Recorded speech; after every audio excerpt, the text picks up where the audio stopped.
"Get out, you filthy black maid. What are you doing to my son?" The venom in Charles Whitmore's voice sliced through the courtyard air like a whip. Maya Williams froze, her hands still bracing little Ethan, who wobbled uncertainly on unsteady legs by the koi pond. She had bent to tie his shoelace, murmuring encouragement, when the heavy rhythm of Charles's polished shoes bore down on them. Before she could speak, Charles ripped Ethan into his arms, so roughly the boy gasped. With a swift, calculated shove, he sent Maya backward. Her heel slid on the wet marble. She flailed and landed hard in the shallow basin. Cold water splashed over her, drenching her hair, soaking her clothes.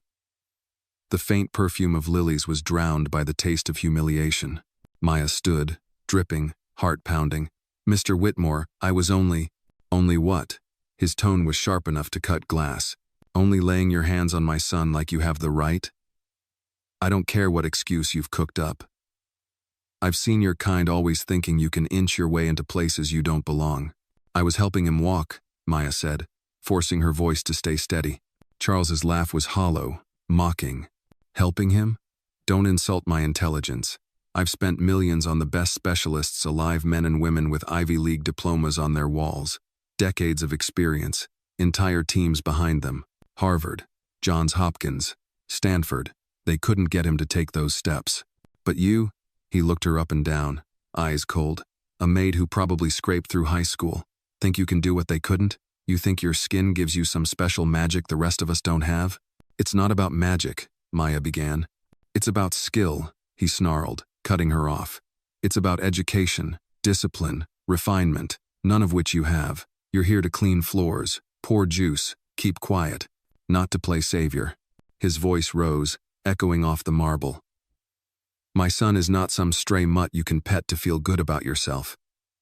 He is a Whitmore, my heir. And I will not have his bloodline dirtied by filthy hands." Ethan's eyes widened, the word dirtied hanging in the air like poison. "Daddy, stop," he cried, grabbing at his father's sleeve.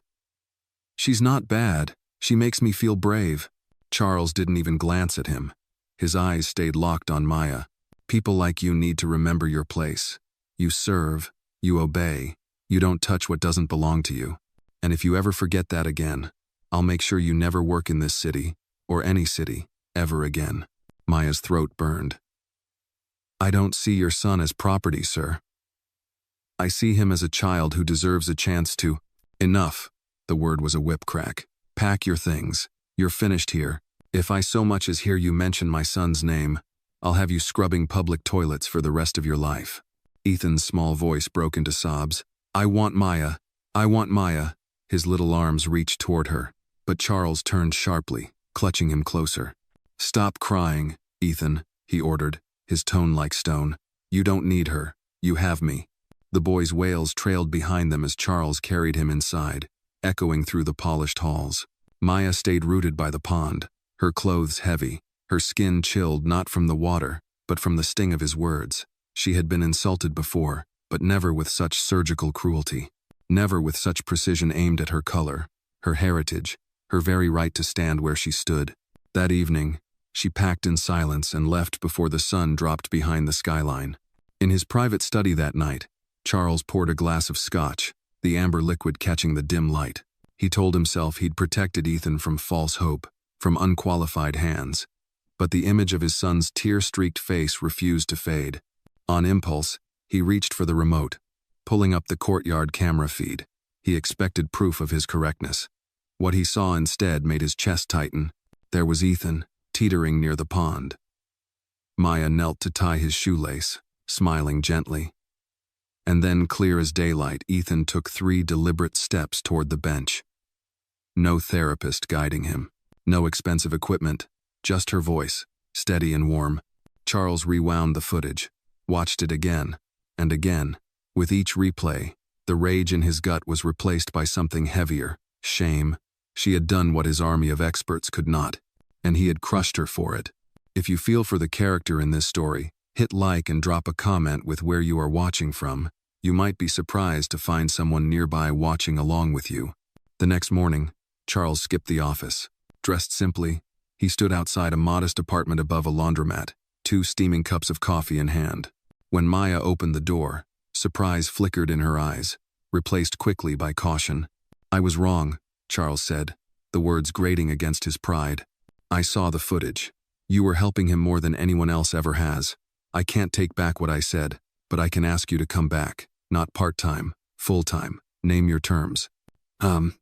Maya studied him for a long moment, then took the coffee. "I'm not doing it for you," she said quietly. "I'm doing it for Ethan." Charles only nodded. That evening, when Maya stepped into the Whitmore estate, Ethan bolted toward her, laughter breaking through the memory of his tears. Over his head, she caught Charles watching, no arrogance in his stance now, only the first glimmer of a man learning, too late, what respect really means. The Whitmore estate looked different to Maya the next morning, though nothing had changed in its immaculate architecture. The white columns still gleamed, the manicured hedges stood like green sentinels, and the massive front doors loomed as if they'd been carved from a single, ancient tree. But for Maya, the air was heavier. Every step up the stone pathway reminded her of the words Charles had thrown at her, the sting of them still raw despite his apology. Ethan's small figure appeared in the doorway before she reached the top step. "Maya!" His voice cracked with excitement, his legs carrying him forward in an uneven but determined run. He barreled into her, wrapping his arms tightly around her waist. Maya bent down to hold him, ignoring the ache in her knees. Charles stood just behind his son, his face carefully composed. The man who had humiliated her now looked like someone attempting to learn humility, but the stiffness in his jaw told her it wasn't an easy lesson.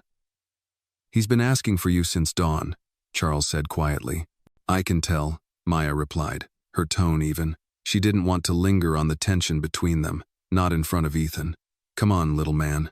Let's get you inside before you catch a chill." As they walked through the grand foyer, Maya felt the staff's eyes on her. Some looked curious, others surprised, but no one spoke. She guided Ethan toward the sunlit family room, the soft carpet muffling their steps. He sank into the couch, his small chest still heaving from excitement.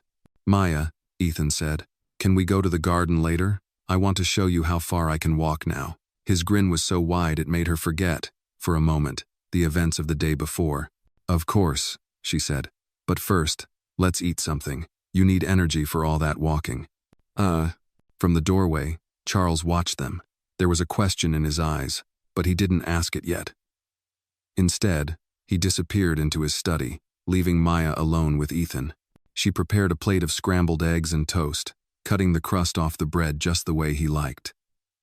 As she set the plate in front of him, Ethan's smile returned. "You know," he said between bites, "when you were gone, I didn't want to eat. Daddy brought in this fancy chef, but it wasn't the same." Maya's heart tightened. "You should always eat, Ethan, but I'm glad I'm back now." By mid-morning, Charles called for Maya to join him in the study. The heavy oak door closed behind her with a quiet thud, and she stood before his desk, the sunlight from the tall windows casting long shadows across the room. "I owe you more than just an apology," Charles began, his voice low. "What I said yesterday, there's no excuse. I let my pride and my prejudice speak for me. It wasn't just wrong. It was ugly." Maya met his gaze evenly. "It was more than ugly. It was personal. You didn't just question my ability, Mr. Whitmore. You questioned my worth." Charles leaned back, the leather chair creaking under his weight. "I know, and I'm not asking you to forgive me overnight. I'm asking for a chance to show you I can be better for Ethan's sake, if not for mine." Maya didn't reply right away. Instead, she thought of Ethan's eager face when he'd seen her that morning. "I'm here for him," she said finally. "Not for you. But if you want to be part of his progress, then you'll need to learn to listen to him, and to me." He nodded, a flicker of humility breaking through his guarded expression. "Agreed." That afternoon, Maya and Ethan returned to the garden. The koi pond shimmered in the sunlight, the lilies swaying gently in the breeze. Ethan took her hand and began to walk, each step steadier than the last. Charles appeared at the edge of the path, watching silently. "Look, Daddy," Ethan called, his voice full of pride. "I can make it all the way to the bench." Charles's lips twitched into the faintest smile. "I see," he said, but his eyes lingered on Maya, acknowledging her role without words. When Ethan reached the bench, he raised his arms in triumph. Maya clapped softly, the sound carrying in the quiet garden. Charles approached, crouching beside his son. "You've done well, Ethan," he said. "Really well." "It's because of Maya," Ethan replied, as if that were the most obvious truth in the world. Charles's gaze shifted to her again. This time, there was no arrogance, only the uncomfortable realization that his son's victories were tied to the very woman he had once dismissed. Later that evening, after Ethan had gone to bed, Maya found herself in the kitchen making tea. Charles entered quietly, his footsteps soft against the tile. "You don't have to make your own tea," he said. "I prefer it this way," Maya replied without looking up. He hesitated before speaking again. "I want you to know, I've been thinking about what you said this morning, about listening. It's not something I've been good at, not with Ethan, and certainly not with people He trailed off, searching for the right word. "People I've judged too quickly." Maya poured hot water into her cup. "It's not about being good at it, it's about choosing to do it." Charles gave a slow nod. "Then I'll choose it." For a moment, the kitchen was quiet except for the sound of the kettle cooling. Charles seemed as if he wanted to say more, but instead he left, leaving Maya alone with her thoughts. In her small room at the back of the estate, Maya looked out the window at the darkened garden. The koi pond glimmered faintly under the moonlight. Yesterday, it had been the scene of her greatest humiliation in years. Today, it had become a place of small victory. She knew there would be more challenges ahead. Charles's habits wouldn't change overnight, and prejudice didn't vanish because of one moment of clarity. But Ethan's laughter this morning had been enough to remind her why she was here. And as she drifted to sleep, she made herself a promise. She would see this through, not just for Ethan's sake, but for her own. The next chapter in their lives had begun, and neither she nor Charles could predict where it would lead. But for the first time, the door to possibility, however narrow, had been left open. The week that followed was a quiet but cautious truce between Maya and Charles. Ethan's progress grew noticeable day by day. The boy's confidence bloomed like the roses in the garden, and he greeted each morning with an eagerness that warmed Maya's heart. Yet for all the improvement, Maya could feel the undercurrent. Charles was watching her closely, as though testing the boundaries of his own decision to bring her back. On a crisp Thursday morning, Maya and Ethan were in the therapy room, a space once filled with state-of-the-art equipment that now sat mostly unused. Sunlight streamed through the tall windows, illuminating dust motes dancing in the air. Maya crouched in front of Ethan, holding her hands out. "One step at a time," she said softly. "Look at me, not your feet." Ethan grinned, wobbling but determined. He took 3 steps, then 4, his small fingers brushing hers as he reached her. "I did it," he exclaimed. "You did more than that," Maya replied, hugging him gently. "You believed you could." The door creaked open. Charles stood there, holding a tablet under his arm. "Morning," he said, his tone neutral but eyes scanning the room. "How's he doing today?" "Better than yesterday," Maya answered, keeping her voice even. Charles walked in, setting the tablet down on a nearby table. "Good, because I want to take him to a fundraiser dinner next week. It's important. A lot of people will be there, and I need them to see him improved." Maya straightened, immediately sensing the edge in his tone. "Mr. Whitmore, he's making progress, but a crowded event might overwhelm him. Too much noise, too many people, it could set him back." Charles's jaw tightened. "I'm not asking for your opinion on the guest list. I'm telling you I want my son there. This family has an image, and that image is more important than his comfort?" Maya interrupted before she could stop herself. The air in the room froze. Ethan looked between them, sensing the tension. Charles's eyes hardened. "You're here because I allowed it, Maya. Don't mistake my apology for an invitation to challenge me at every turn." Maya took a breath, steadying her voice. "I'm here because Ethan needs someone who will put his well-being first. If you can't see that, then we're not working toward the same goal." For a long moment, they stood in silence. Then Charles turned on his heel and left without another word. That night, as Maya tucked Ethan into bed, the boy whispered, "Daddy gets mad when people tell him no." She brushed a curl from his forehead. "Sometimes people get mad because they're not used to hearing the truth. But that doesn't mean the truth shouldn't be said." The following days were tense. Charles kept his distance, But Maya noticed small signs that her words had sunk in. He lingered in the garden longer when Ethan was walking. He asked, without sarcasm, how the boy's day had gone. Still, the looming dinner remained unspoken between them until the morning of the event. Charles appeared at breakfast dressed in a tailored navy suit. "Maya," he said, "I've been thinking. If Ethan comes tonight, it will be on your terms. You'll be with him the entire time. If he wants to leave, we leave. Agreed?" It wasn't an admission of fault, but it was as close as Charles could manage. "Agreed," Maya said. That evening, the grand ballroom of the Fairmont Hotel shimmered with chandeliers and the low hum of polite conversation. Guests in evening gowns and tuxedos moved through the room like pieces on a chessboard. Maya stayed close to Ethan, her hand resting lightly on his shoulder as they navigated the crowd. At first, Ethan clung to her side, his eyes wide at the sea of unfamiliar faces. But then a man with a warm smile knelt down and introduced himself. "You must be Ethan. I'm an old friend of your father's." He handed Ethan a small toy car, and the boy's face lit up. For a while, things went smoothly. Charles worked the room, shaking hands and making introductions. Ethan even managed to walk across the marble floor to greet a group of guests, his steps steady. Maya watched with quiet pride until she heard it. A woman's voice, low but sharp, drifting from a nearby cluster of guests. "I'm surprised Charles lets the help hover so close. In my day, the nanny knew to stand back." Another voice joined in, dripping with disdain. "Especially one like her. It's not the image you'd expect." Maya felt the words like stones in her chest. She had endured whispers before, but here, in front of Ethan, it was different. She turned to guide him away, but he had heard them too. His small brow furrowed. "Why are they saying that?" he asked. Before she could answer, Charles's voice cut through the murmurs. "Is there a problem here?" His expression was polite, but his tone carried an edge that silenced the group. One of the women gave a brittle laugh. "Oh, Charles, we were just surprised to see your employee playing such a prominent role tonight."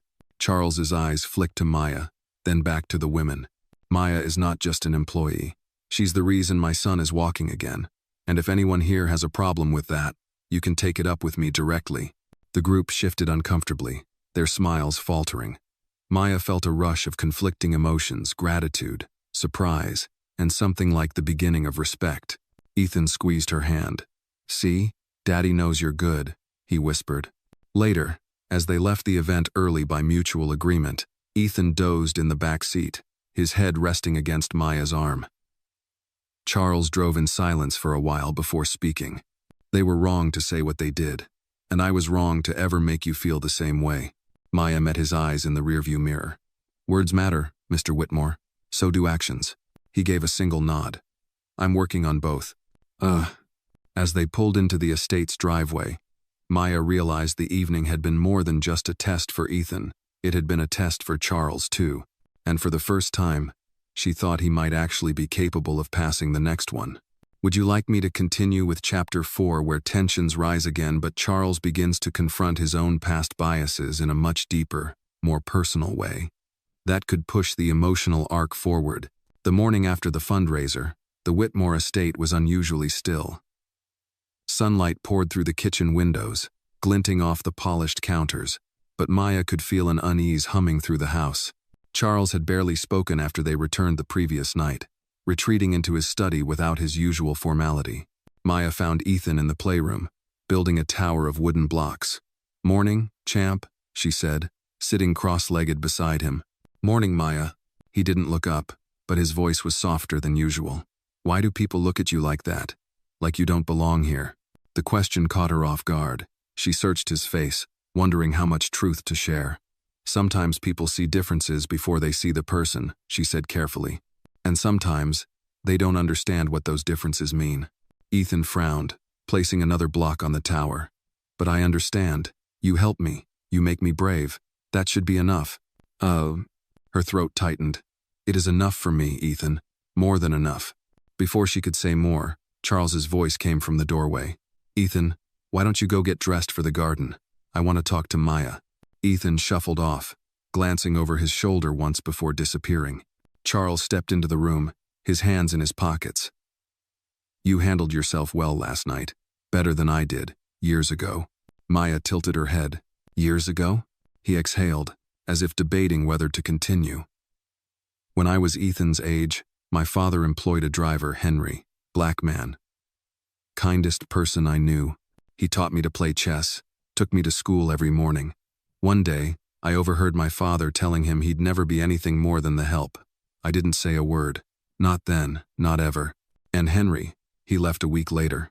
I never saw him again. Maya studied him, her voice quiet but firm. And you grew up to repeat the same words to someone else. His jaw tightened. I told myself I was different, that I respected hard work, no matter where it came from. But last week, I proved myself wrong. She let the silence hang for a moment. Respect isn't about telling yourself you have it. It's about showing it, every day, in the choices you make.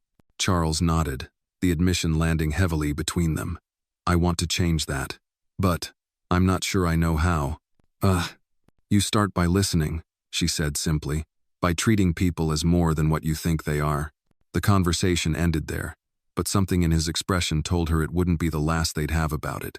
That afternoon, Maya and Ethan were in the garden again, practicing his balance along the stone path. Charles joined them unexpectedly, carrying a small wooden box.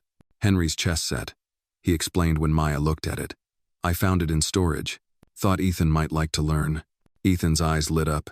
Can Maya teach me? Charles hesitated only a second before nodding. If she's willing.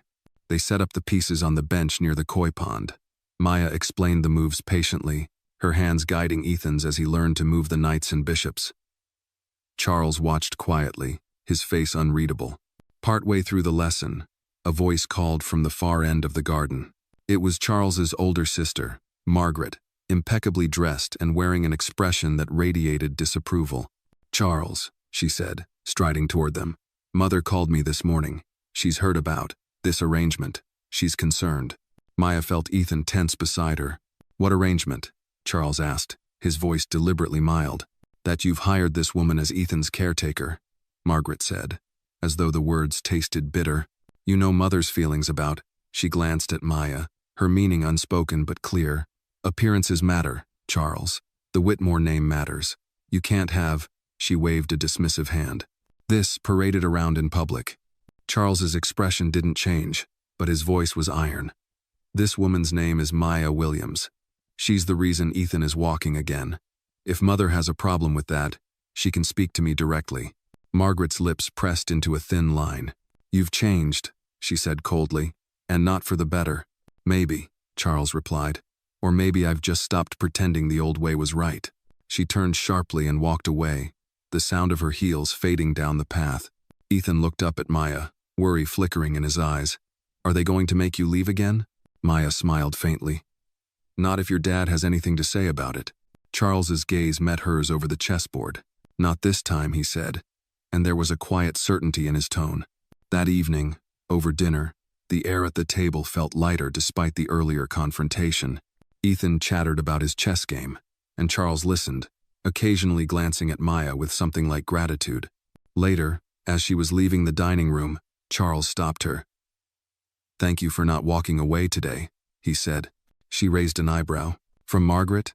She's not the first person to look at me like I don't belong, and she won't be the last. His voice dropped. But I want to make sure she's wrong every time. For the first time since she'd returned, Maya allowed herself a small smile in his direction. It wasn't forgiveness, not yet, but it was a sign, a cautious one, that change might actually be taking root.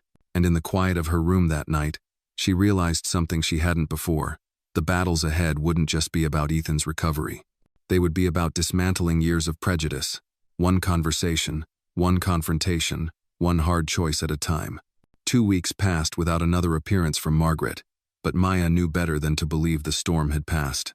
In houses like the Whitmores, disapproval didn't vanish, it circled, waiting for the next opportunity to strike. Yet in those same 2 weeks, Ethan's progress had accelerated. He could walk across the garden without holding her hand, his steps still unsteady but no longer tentative. His laughter carried through the halls again. That alone made the tension worth enduring. One Tuesday morning, Maya was helping Ethan into his jacket for a short walk. when the front doors opened to reveal a tall, thin man in an immaculately tailored suit. His hair was the color of steel, and his eyes were cold in a way that reminded her of polished marble. "Mr. Whitmore," the butler announced, "your father is here." Charles emerged from his study almost instantly. "Father," he said, voice careful, "I wasn't expecting you." The older man's gaze shifted from his son to Maya, lingering with a faint curl of disdain at the corner of his mouth.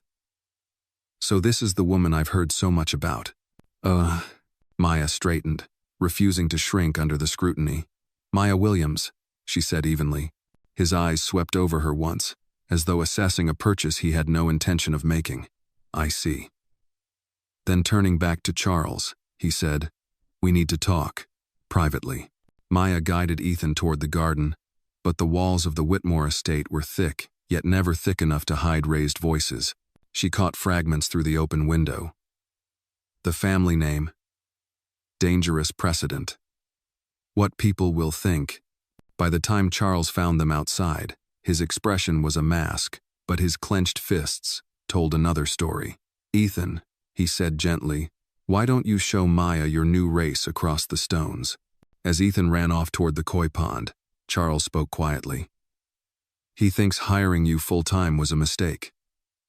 He says it undermines everything he's built." Maya held his gaze. "And what do you think?" "I think he's wrong," Charles replied without hesitation. "But you should know he'll push harder. He's not a man who lets go of his opinions easily." She let out a dry laugh. "Sounds familiar." For the rest of the afternoon, the tension lingered like humidity before a storm.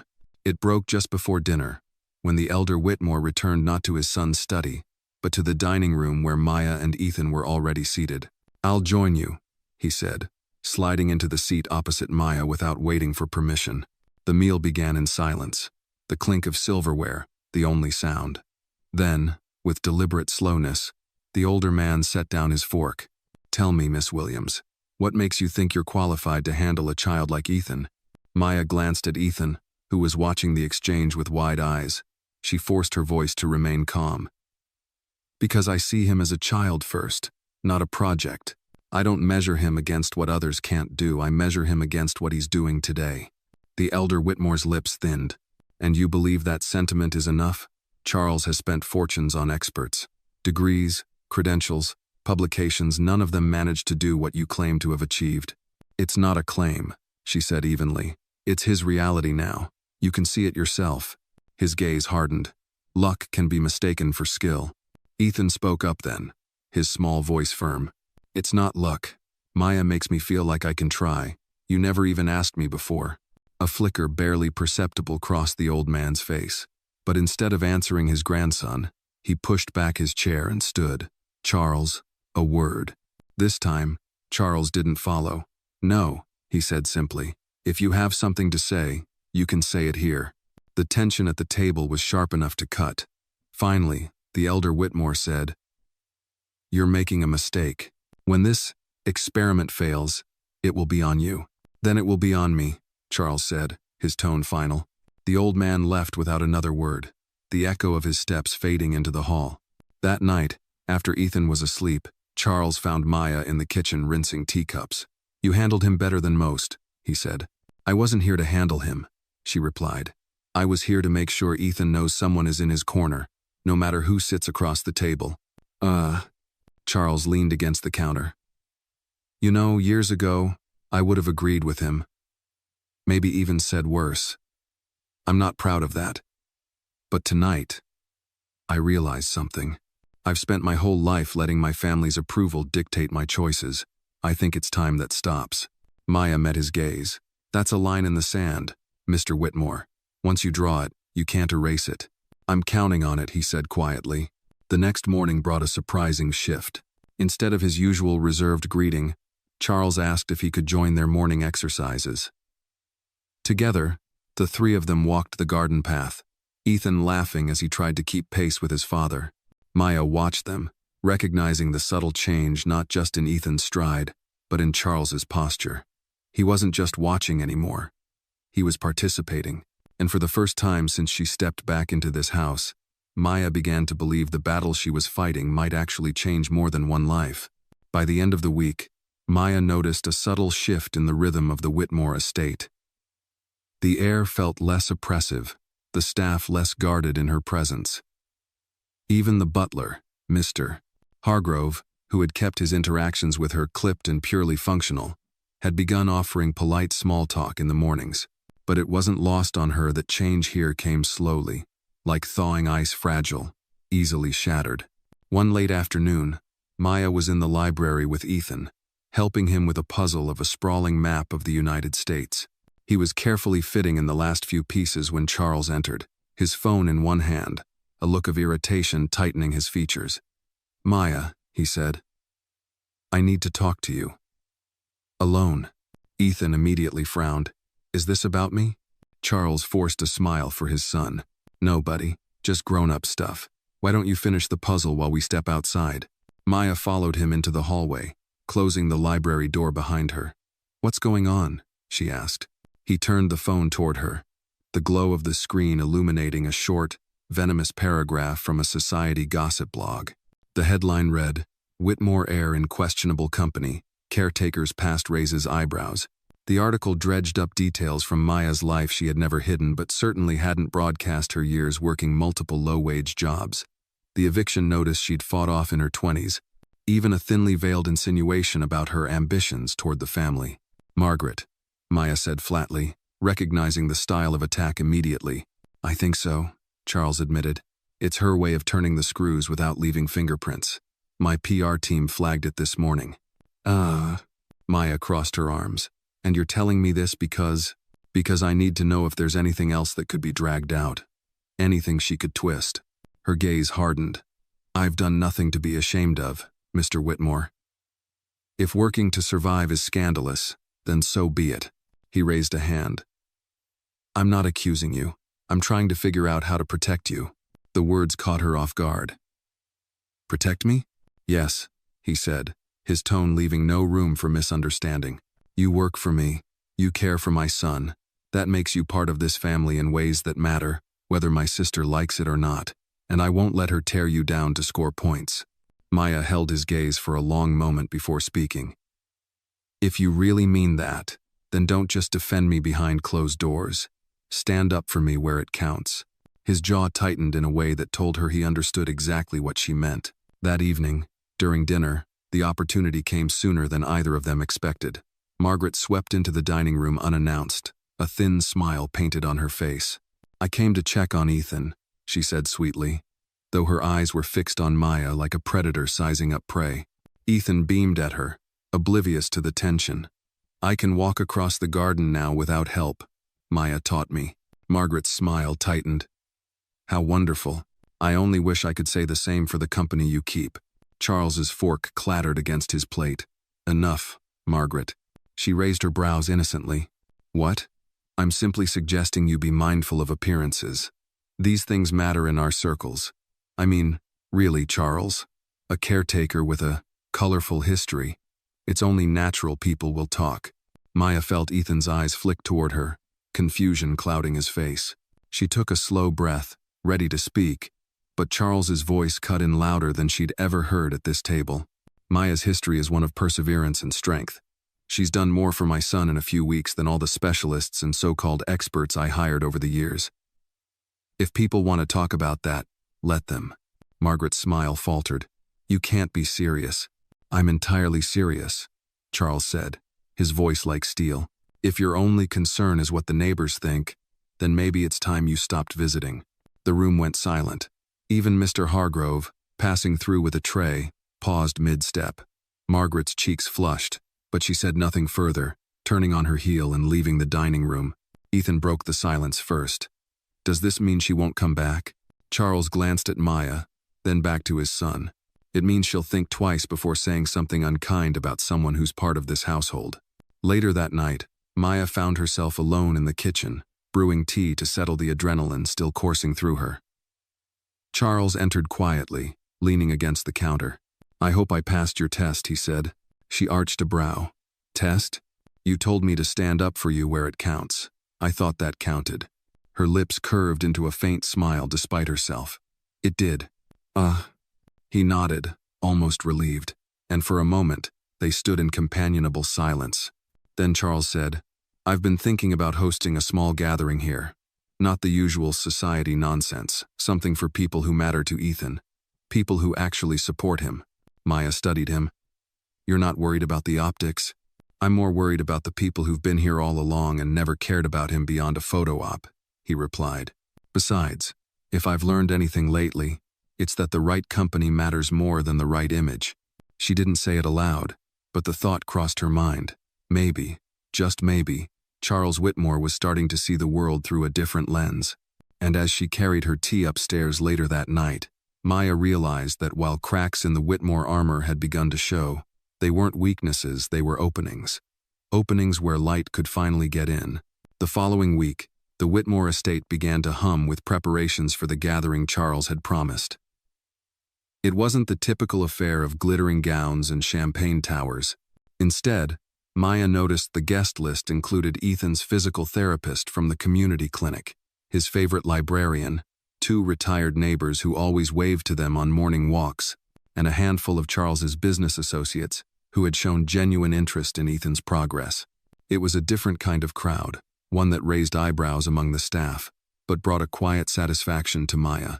On the morning of the event, Maya found herself in the kitchen supervising a tray of cookies shaped like chess pieces. "You're fussing over those like they're for the governor," teased Mrs. Aldridge, the cook. "They're for Ethan," Maya replied, "arranging the knights and pawns just so. That's more important." By late afternoon, the courtyard was alive with soft jazz, tables of simple but elegant food, and the sound of laughter drifting over the koi pond. Ethan, dressed in a crisp navy shirt, darted between guests with the unself-conscious joy of a child who felt safe. Charles moved through the crowd with an ease Maya hadn't seen before, stopping to introduce her to nearly every guest. "This is Maya Williams," he said more than once, with no qualifier like caretaker or help. "She's the reason Ethan is doing so well." The words were simple, but each time he said them, she felt the weight of how far they had come. Midway through the gathering, Maya noticed a familiar figure at the far end of the courtyard. Margaret. She hadn't been invited, Maya was sure of it, but there she was, gliding in with a glass of wine already in hand, her smile the same tight curve it always was. She approached Charles first, exchanging a few polite words before her gaze shifted to Maya. "Well," Margaret said, her voice smooth but edged, "you've certainly made yourself comfortable." Maya didn't flinch. "I'm here because I was asked to be, and because Ethan wanted me here." Margaret's eyes flicked to the boy, who was laughing with the librarian by the chess table. Children are impressionable. They think they know what they want. But families, real families, have to think about the long term. Before Maya could respond, Charles joined them, his expression unreadable. "Margaret, I'll say this once more. Maya is part of this family's present and its future. If you can't accept that, you're free to leave." A faint flush rose to Margaret's cheeks, but she masked it with a sip of wine. "We'll see," she murmured, and drifted away into the crowd. The rest of the evening passed without incident, though Maya remained aware of Margaret's watchful presence. As the sun dipped low, Charles tapped his glass for attention. The small gathering quieted. "I want to thank you all for coming," he began. "Tonight isn't about appearances or obligations. It's about the people who've stood beside Ethan and believed in him. That includes every one of you here, and especially Maya Williams." He turned to her then, the sincerity in his voice unmistakable. "She's given my son something money couldn't buy: hope, courage, and the will to try again. I owe her more than I can say." "Oh." Maya felt a rush of warmth in her chest, and for once, she didn't try to deflect the praise. She simply nodded in gratitude. After the speech, as guests began to leave, Ethan tugged at her hand. "Did you hear, Dad? He said your family." She smiled down at him. "I heard." Later, when the courtyard had emptied and the last of the dishes were being cleared, Maya stepped out to breathe in the cool night air. The koi pond reflected the soft lights strung overhead. And for a moment, everything felt still. That stillness broke with the sound of deliberate footsteps behind her. She turned to find Margaret again, her expression harder now that there was no audience. "You've made progress," Margaret said quietly. "But don't mistake his speeches for permanence. My brother has a habit of changing direction when it suits him." Maya met her gaze without blinking. Then I guess we'll see if he means what he says. But either way, I'm here for Ethan, not for your approval. Margaret's lips curved in something between a smirk and a sneer. We'll see, she repeated, and slipped back into the house. Maya stood there a moment longer, letting the night air cool the heat in her cheeks. She knew Margaret's warning wasn't idle. Change in a family like the Whitmores didn't happen without resistance, and she was still very much an outsider in the eyes of some. When she finally went inside, she found Charles in the library, undoing his tie. "You disappeared," he said. "Just needed some air," she replied. "It was a good night." "It was," he agreed, leaning back in his chair. "And it's only the beginning." She studied him, wondering if he realized how much those words meant to her. For the first time since stepping into the Whitmore estate, she allowed herself to believe that maybe, just maybe, the lines they'd drawn in the sand were holding. But in the back of her mind, she also knew this. Margaret wasn't finished. And neither was the fight for the place she'd carved out here, one step at a time. The week after the gathering began quietly enough. Ethan's lessons continued in the library. The autumn air made their garden walks brisk and pleasant, and Charles seemed almost lighter, less guarded.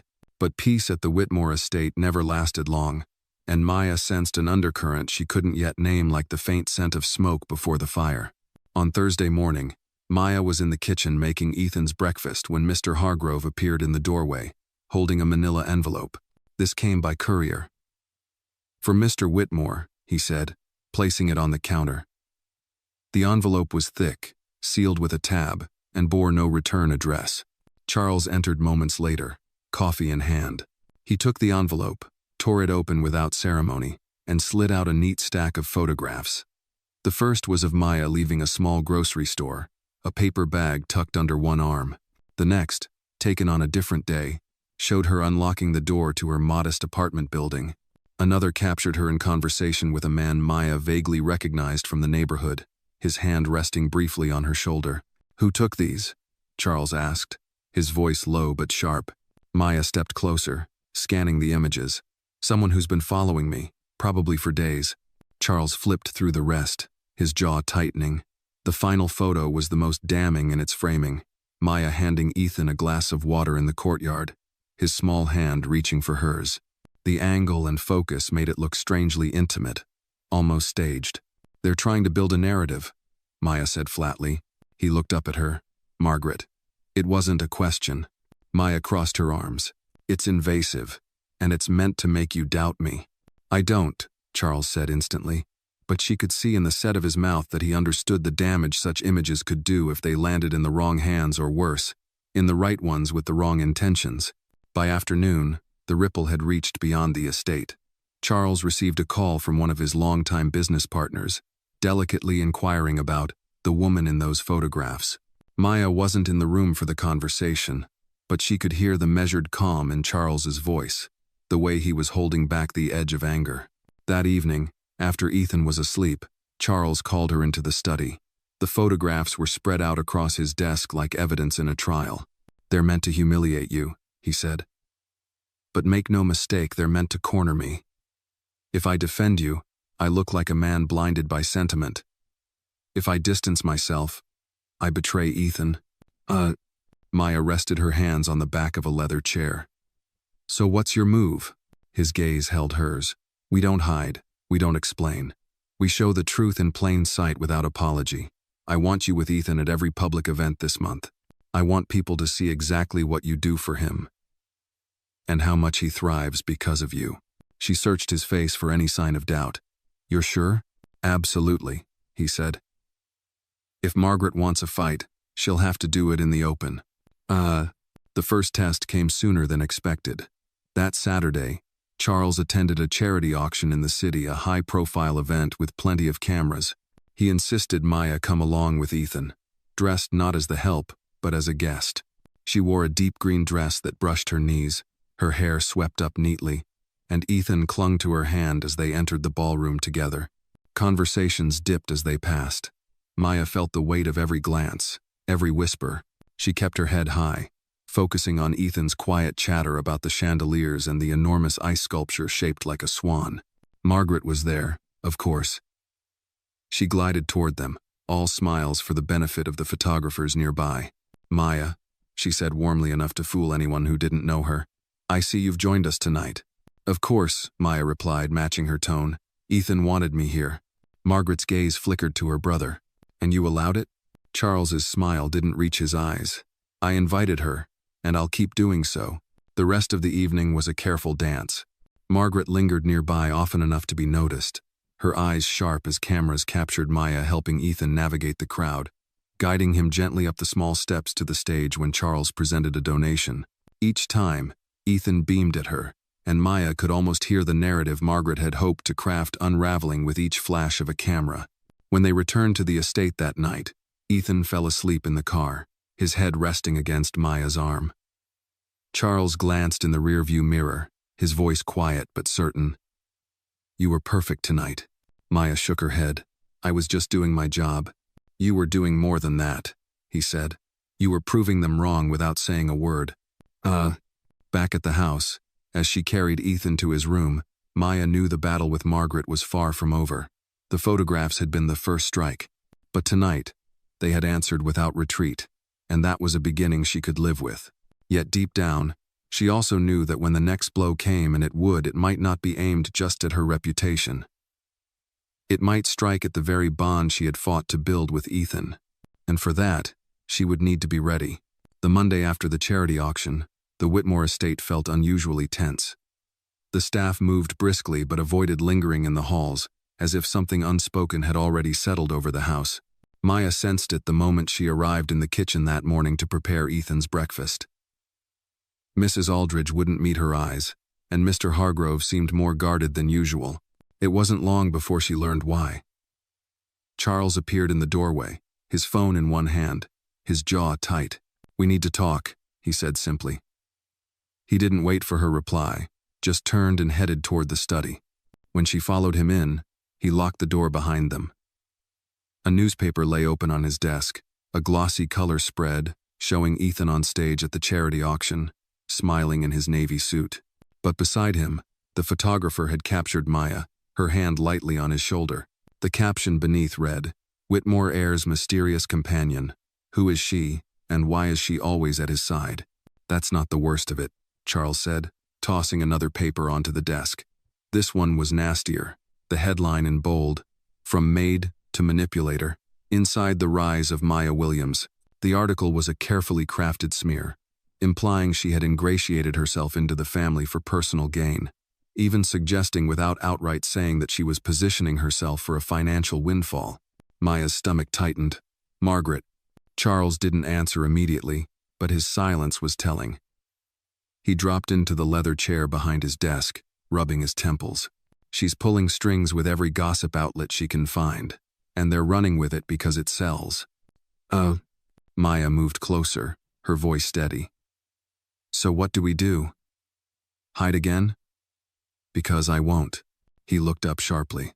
We don't hide, but we have to be smarter now. She's not just attacking you, she's using Ethan as the bait.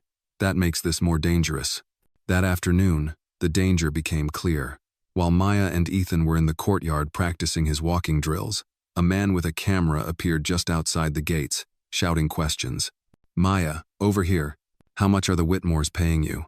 Are you really the boy's nanny, or something more?" The questions were deliberately provocative, designed to make her flinch or react. Ethan's grip on her hand tightened.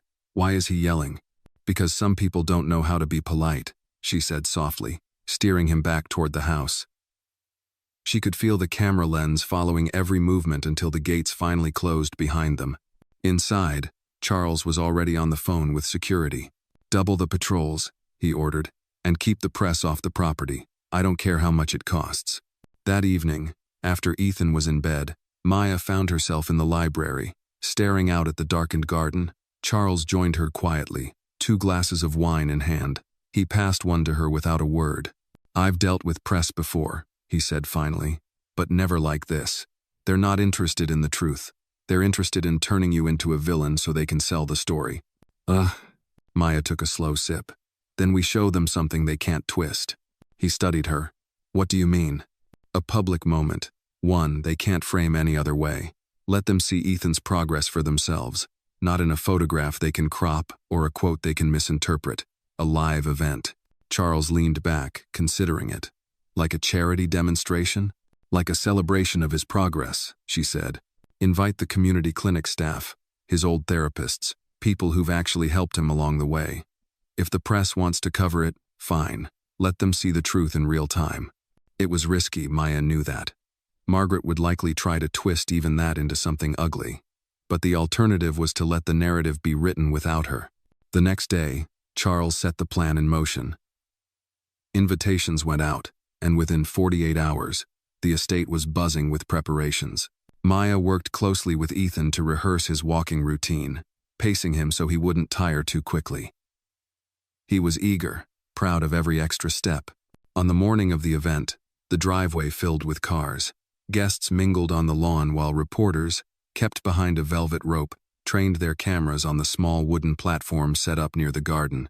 Ethan stood beside Maya in a neat gray suit, his hair combed to one side, his excitement barely contained. Charles stepped up to the microphone first. Thank you all for being here. Today is about celebrating Ethan's journey and the people who've helped him along the way. His gaze flicked toward Maya, a silent acknowledgement. With that, I'll let him show you himself. Ethan took a deep breath, then began to walk slow, deliberate steps, but steady. Maya walked beside him, her hand hovering but not touching. The crowd erupted in applause when he reached the end of the platform without stumbling. The smile on Ethan's face was pure light. The cameras clicked furiously. Reporters shouted questions, but for once, the focus was on Ethan's achievement, not on innuendo. Even some of the most skeptical faces in the crowd softened. Maya caught sight of Margaret near the back, her expression unreadable. She didn't clap, but she didn't leave either. That alone was a small victory. That night, after the guests had gone, Ethan fell asleep clutching the small silver medal Charles had given him for his progress.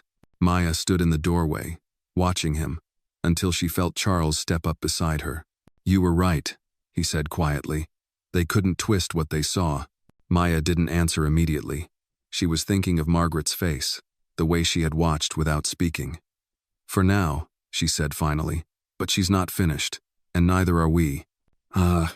Charles gave a grim nod. Then we'll be ready.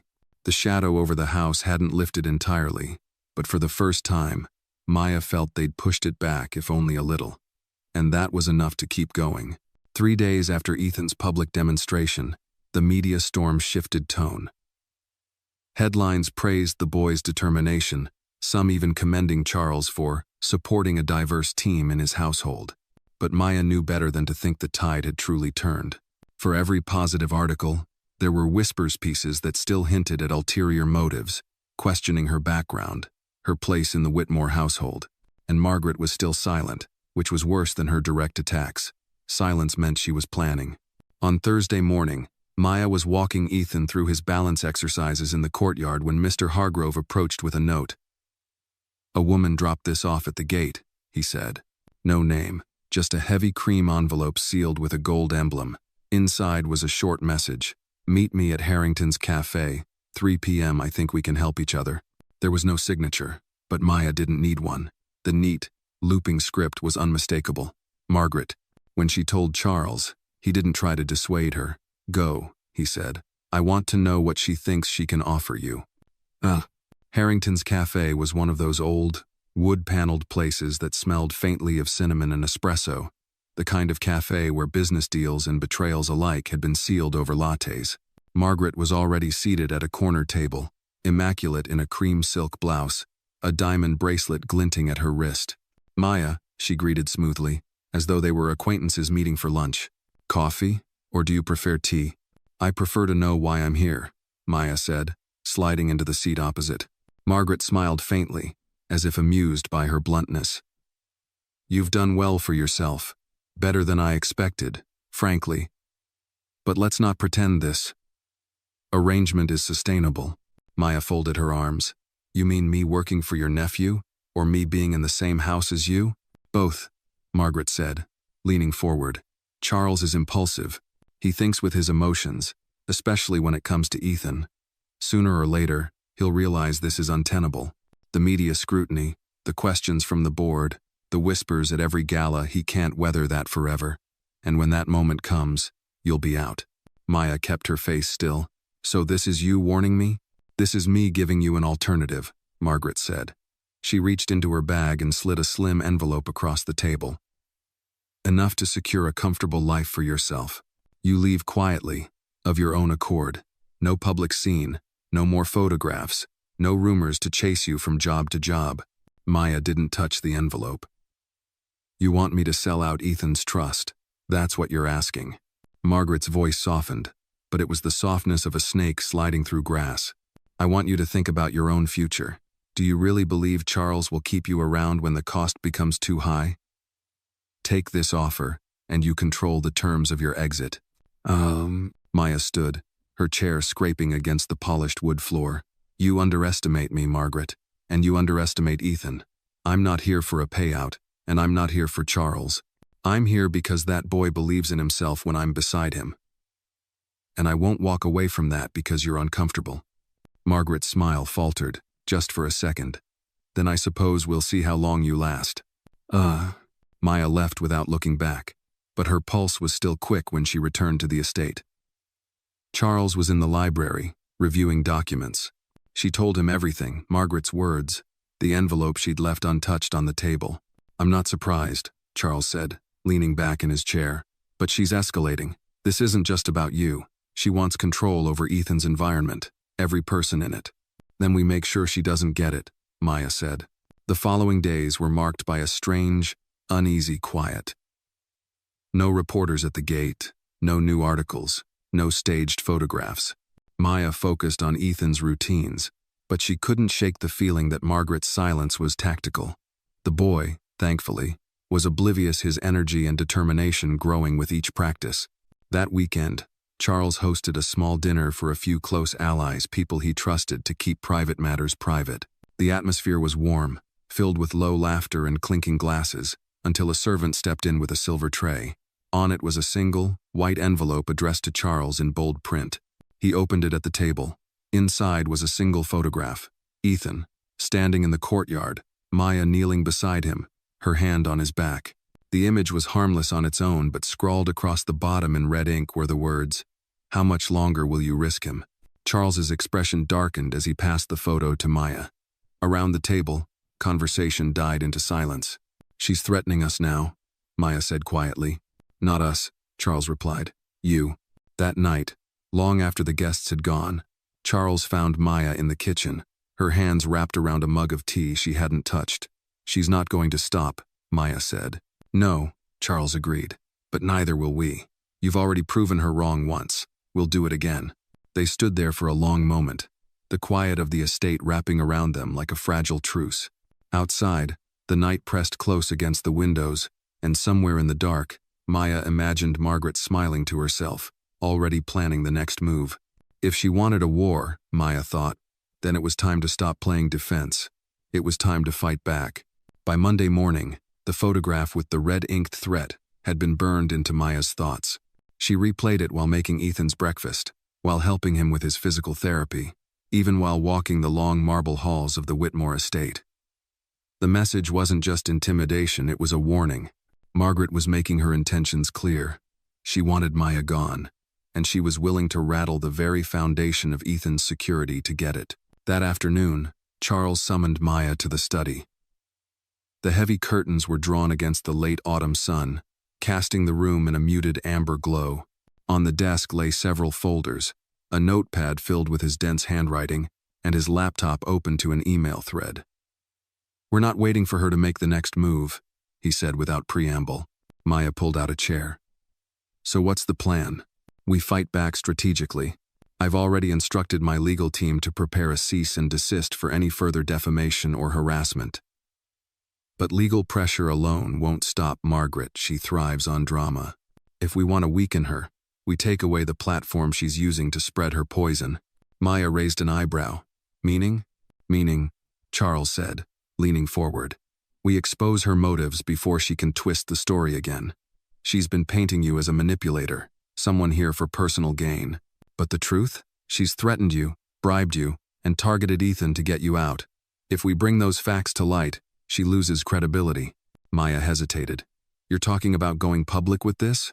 Yes, Charles said, his tone resolute. But on our terms, not through the tabloids. Through a controlled interview, someone I trust, someone who won't sensationalize it. We'll tell the story from the beginning. Let the public see exactly who you are and what you've done for Ethan.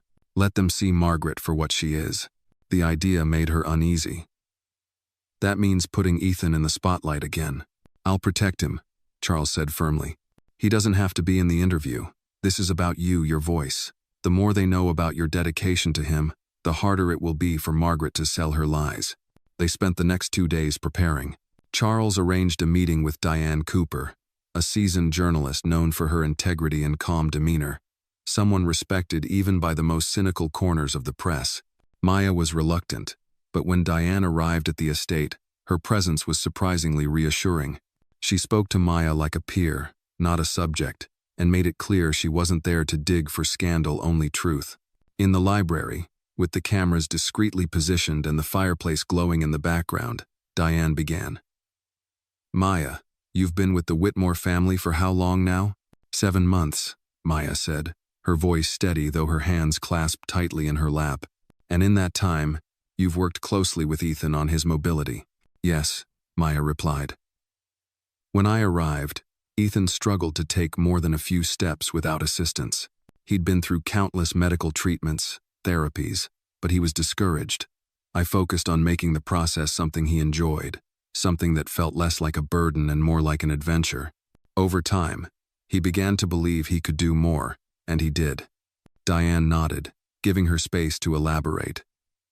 Maya spoke of the small victories the first time Ethan walked to the end of the courtyard, the joy on his face when he climbed 2 steps without help.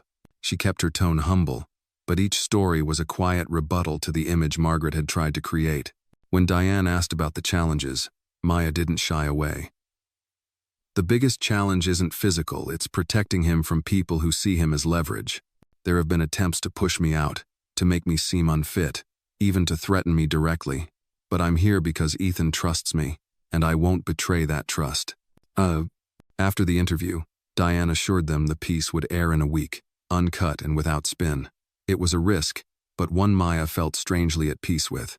That evening, while Ethan slept, Maya and Charles sat in the kitchen with mugs of coffee, the tension between them softened by the shared sense of purpose.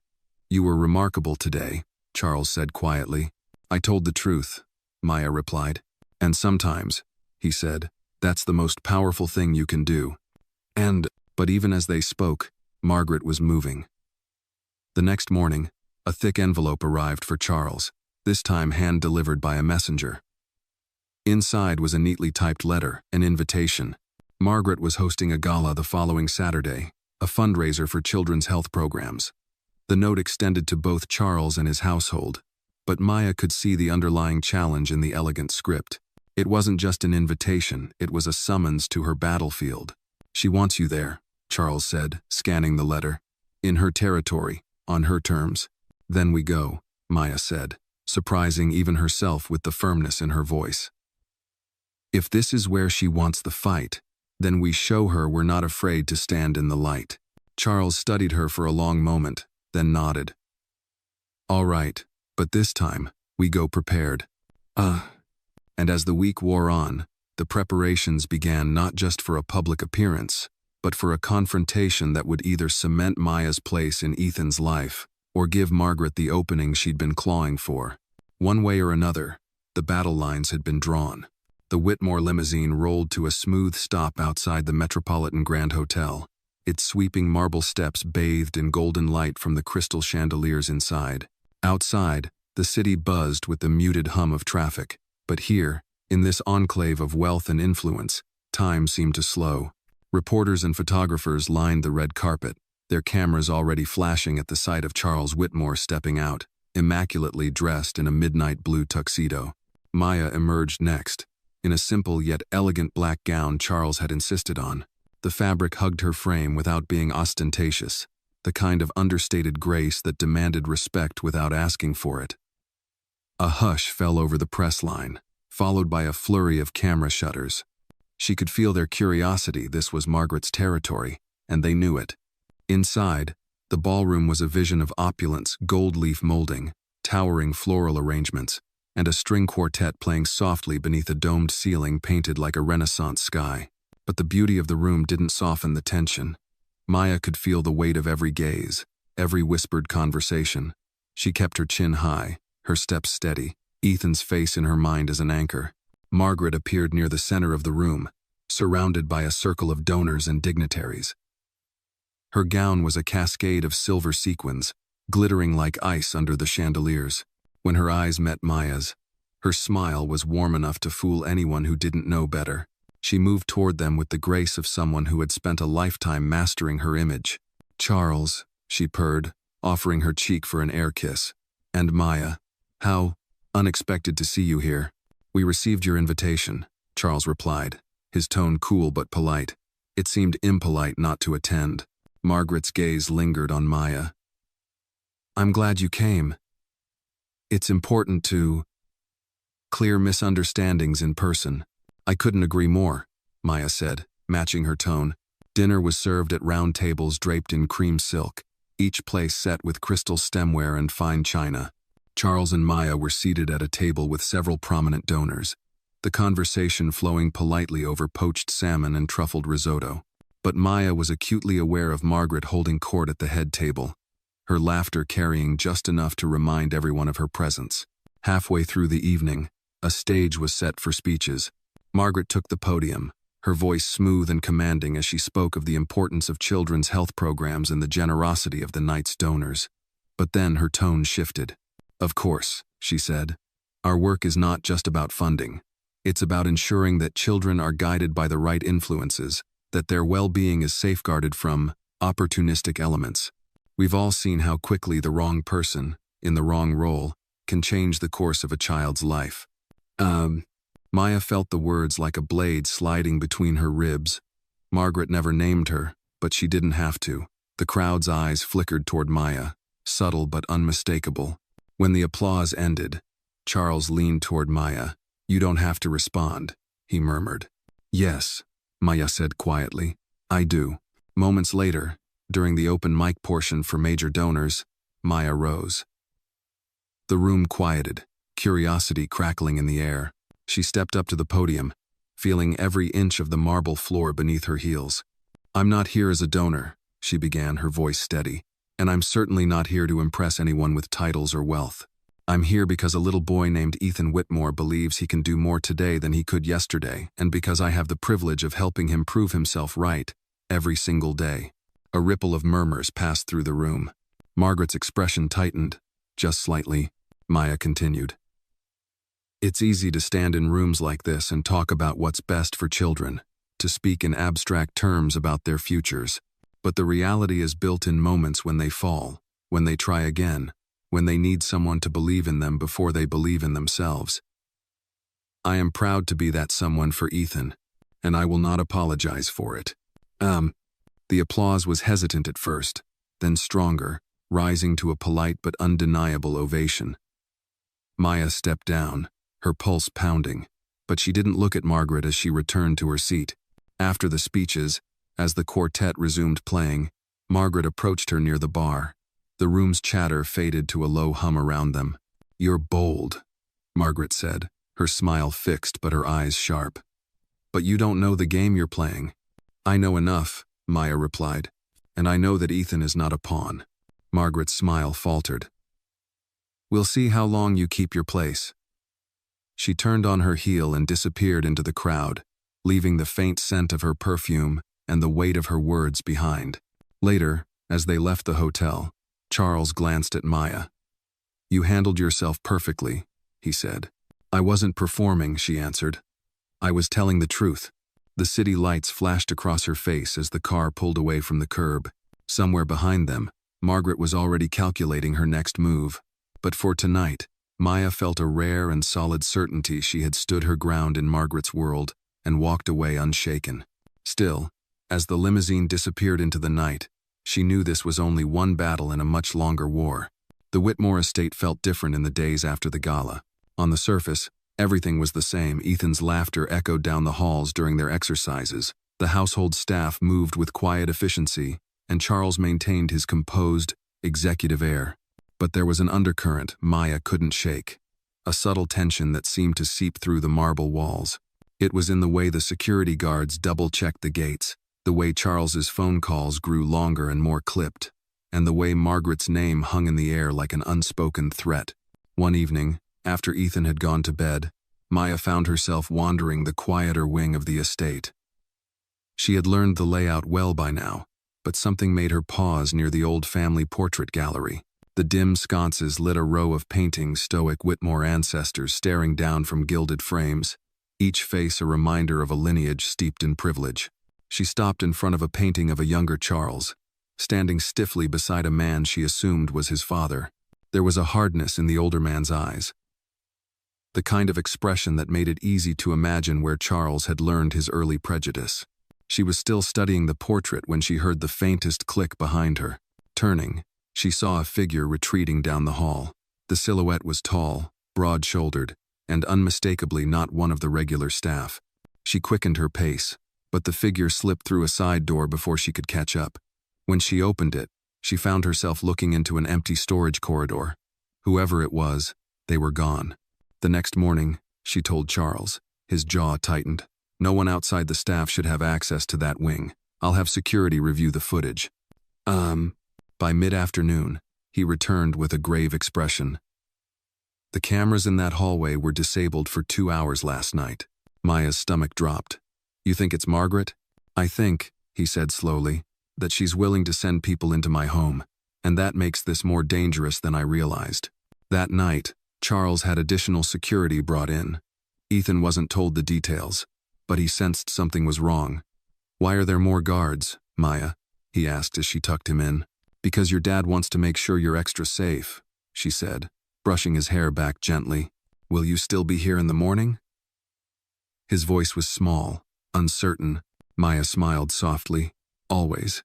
2 days later, Maya's phone buzzed with an unknown number. Against her better judgment, she answered. Margaret's voice was smooth as silk. I hope you enjoyed your little speech at the gala, Maya. You've certainly made yourself visible. What do you want, Margaret?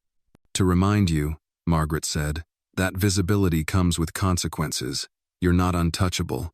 The more you insert yourself into this family, the more you'll regret it. I'm not afraid of you, Maya replied. Then you're a fool, Margaret said before hanging up. Maya set the phone down, her hands trembling not from fear, but from the effort of keeping her composure.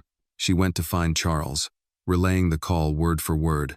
This ends, Charles said, his voice low but laced with steel. She crossed the line the moment she involved people in our home. We're going to end this on our terms. How? Maya asked. By showing her she's already lost, he said. And I think I know exactly how. The next step involved a delicate balance. Charles contacted Diane Cooper, the journalist who had interviewed Maya weeks earlier. He explained the situation, not every detail, but enough for Diane to understand the stakes. They arranged a follow-up interview, this time focusing not only on Ethan's progress, but on the importance of trust and loyalty in caregiving.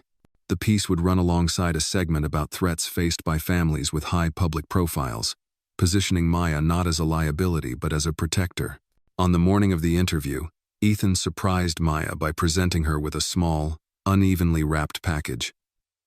It's for you, he said, grinning. Inside was a silver charm bracelet, one small charm shaped like a pair of shoes.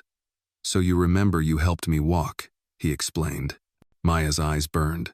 She knelt to hug him, holding on longer than usual. I'll never forget, she whispered. That afternoon, as the cameras rolled in the sunlit courtyard, Maya spoke candidly about her role, her challenges, and her unwavering commitment to Ethan. Charles joined briefly, speaking with uncharacteristic warmth about the trust he placed in her. Ethan's laughter could be heard in the background, genuine and bright. By the time the crew left, Maya felt lighter, but she also knew Margaret wouldn't let this pass unanswered. That evening, her prediction proved correct. A black SUV idled outside the gates for over an hour before finally driving off. Security couldn't trace the plates registered to a shell company with no public records. Charles stood at the window, watching the taillights disappear. She's watching, he said, but so are we. Later that night, Maya passed the portrait gallery again. This time, she didn't stop to study the paintings.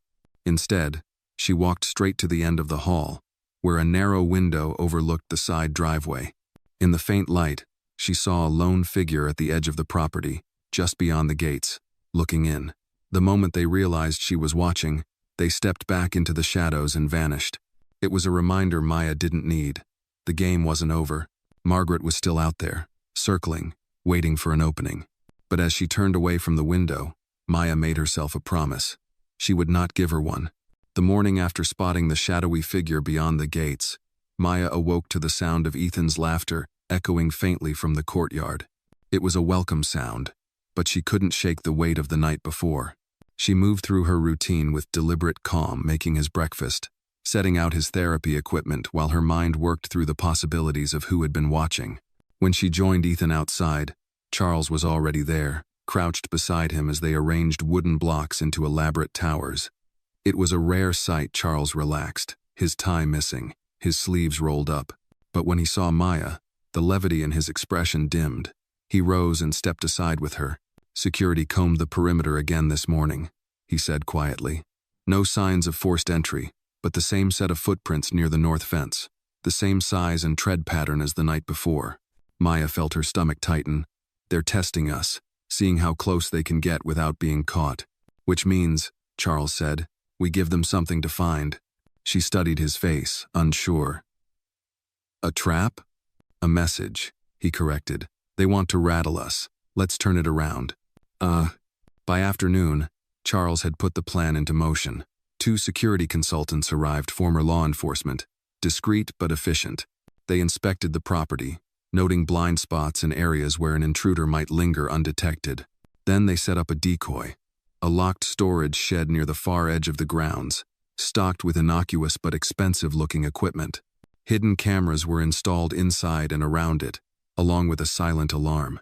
"If they take the bait," Charles said, "we'll have them on record before they even realize they've been caught." Maya couldn't help but feel uneasy. Margaret was manipulative, yes, but would she risk something as blatant as a break-in? Still, the thought of finally having proof was tempting. That evening, she kept Ethan occupied indoors. They worked on a jigsaw puzzle in the living room, the soft hum of jazz from the record player filling the air. Every so often, she caught herself glancing toward the windows, waiting for the signal that the trap had been sprung.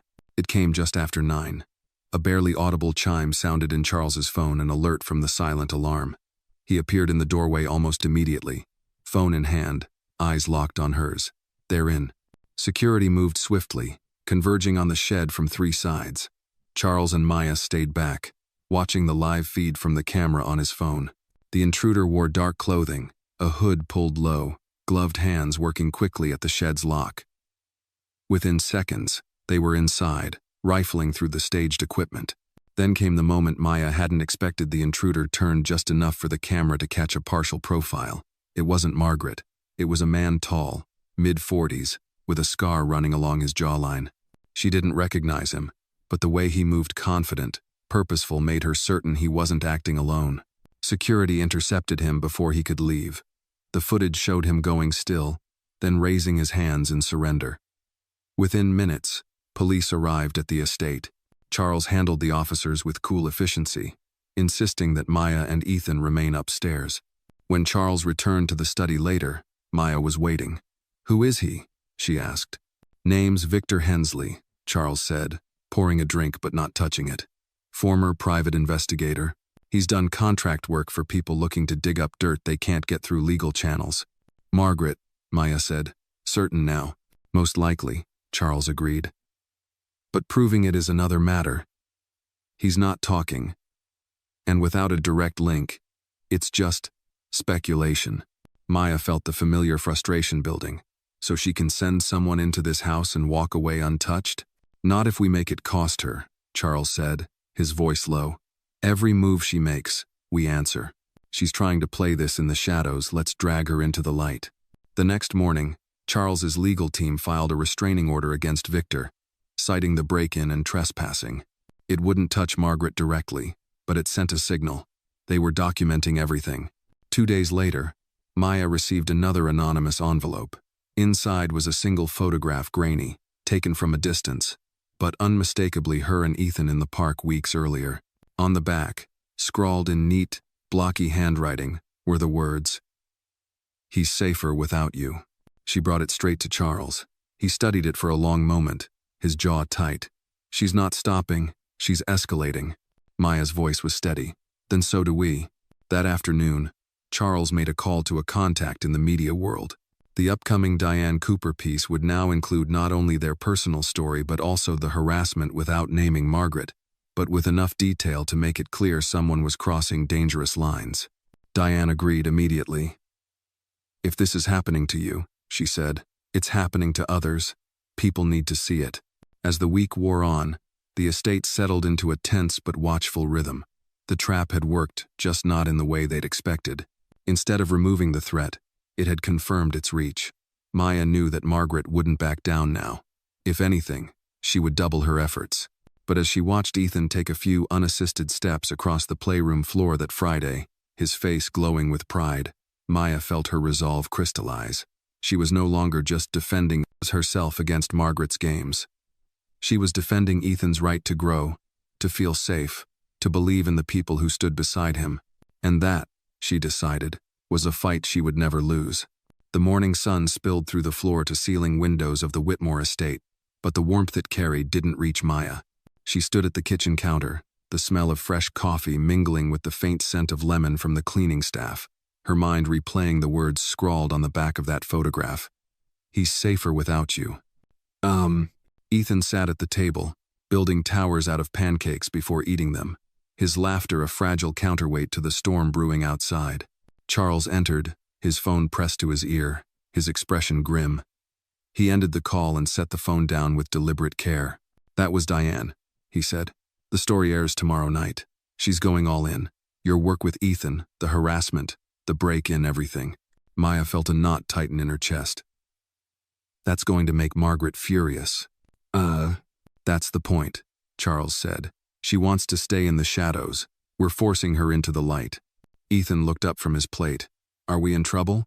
Maya knelt beside him. "No, sweetheart. We're just telling the truth. Sometimes people don't like that, but it's still the right thing to do." Later that day, Charles's PR team arrived, their briefcases and laptops filling the living room with a low hum of strategy talk. They coached Maya on how to frame her answers for Diane's follow-up, anticipating every possible smear that could come from Margaret's camp. Charles, uncharacteristically, seemed almost restless, pacing, checking his phone, making calls that carried a sharper tone than usual. By evening, the house was quiet again, but the silence felt heavy. Maya wandered out to the courtyard, the koi pond glinting in the fading light. She remembered that first awful confrontation with Charles, the sting of his words, the cold shock of the water. So much had changed since then, yet the threat hanging over them felt as sharp now as it had that day. The next morning brought a different kind of tension. The Diane Cooper segment had been teased on the network's social media channels overnight, and by breakfast, the comments were pouring in, most supportive, some hateful. Maya scrolled through them cautiously, knowing Margaret would see this as an open challenge. By noon, it began. A tabloid site ran an exclusive, claiming Maya had a criminal record, citing an arrest from 8 years ago. The headline was explosive, but the article was thin, half-truths strung together with speculation. Maya knew exactly where it had come from. She brought the article to Charles. "This is her," Maya said. He scanned it, his jaw hardening. "It's already being picked apart by our legal team. There's nothing in here they can prove, and once the piece airs tonight, this garbage will look like exactly what it is, a smear campaign." But the attack still stung.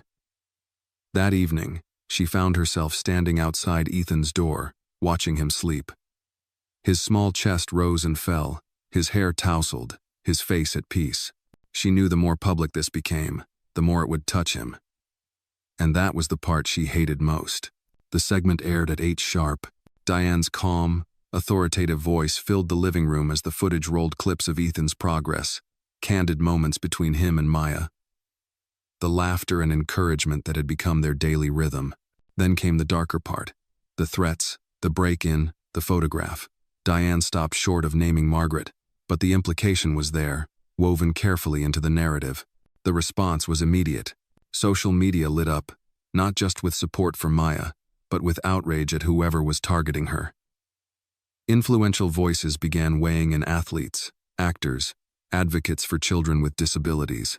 The hashtag #StandWithMaya started trending by the time the segment ended. Charles watched it unfold with a quiet intensity. "She's boxed in now," he said. "If she pushes back publicly, she risks exposing herself. If she stays silent, she loses control of the narrative." But Margaret didn't stay silent. By morning, a slickly produced video appeared online, featuring her in an immaculate white blouse, speaking about the importance of vetting those who influence vulnerable children. She never named Maya, but the subtext was crystal clear. Charles slammed his laptop shut. "She's trying to reframe it, make herself look like the responsible one." Maya exhaled slowly. "So what's our move?" "We don't react," Charles said. "Not yet. Let the public decide who they believe. And believe me, right now, they're on your side." Still, the battle was taking its toll. 2 days later, a crowd of reporters gathered outside the estate gates, shouting questions whenever a car passed. Some neighbors complained about the disruption. Others brought baked goods and quiet words of support to the security post. Ethan, sensing the unease, clung to Maya more than usual. One afternoon, while they worked on his balance exercises in the playroom, he looked up at her and asked, "Are you going to go away?" Her throat tightened. "No, Ethan. I'm here. Always." That night, Charles came to her with a new development. "Victor, the man from the break-in, has agreed to talk. Under certain conditions." "What kind of conditions?" she asked. "He wants immunity from prosecution in exchange for what he knows. My lawyers think it's worth considering. If he can give us proof Margaret hired him." Charles let the thought hang in the air. "It could end this," Maya finished. The meeting was set for the following evening, at a secure location downtown. Charles insisted on going alone with 2 of his security team, but Maya had a bad feeling she couldn't shake. Before he left, she told him, "Be careful. She's not going to let you win without a fight." He gave a tight nod, kissed Ethan goodnight, and was gone. Maya spent the next 2 hours pacing the living room, the silence of the estate pressing in on her. When her phone finally buzzed, it was a text from Charles. "We got something. I'll explain when I'm back." Relief washed over her until another buzz followed, this time from an unknown number. "You should have left when you had the chance." Her hands went cold. She stared at the message, knowing exactly who it was meant to be from, and for the first time, she wondered if Margaret's endgame was darker than either of them had imagined. Charles returned just after midnight, his expression tight, his overcoat still damp from the cold drizzle outside. Maya was waiting in the living room, the only light coming from a single lamp beside the sofa. Ethan was asleep upstairs, but she hadn't been able to rest since the second message appeared on her phone. "What happened?" she asked as soon as he stepped inside. He didn't answer right away. Instead, he set a manila folder down on the coffee table and poured himself a drink, the amber liquid trembling slightly as it filled the glass. "Victor talked," Charles said finally. "And he didn't just talk, he gave me a flash drive, emails, payment records, all of it." Maya's breath caught. "From Margaret?" Charles nodded. "She hired him to dig into your past, to follow you, to see if you'd slip up. She wanted pictures, recordings, anything she could twist, and she didn't stop there. He admitted she sent him to the estate to plant a small camera in the guest wing." Maya's stomach turned. "She was spying on us?" "Trying to," Charles said. "Security caught him before he could plant it.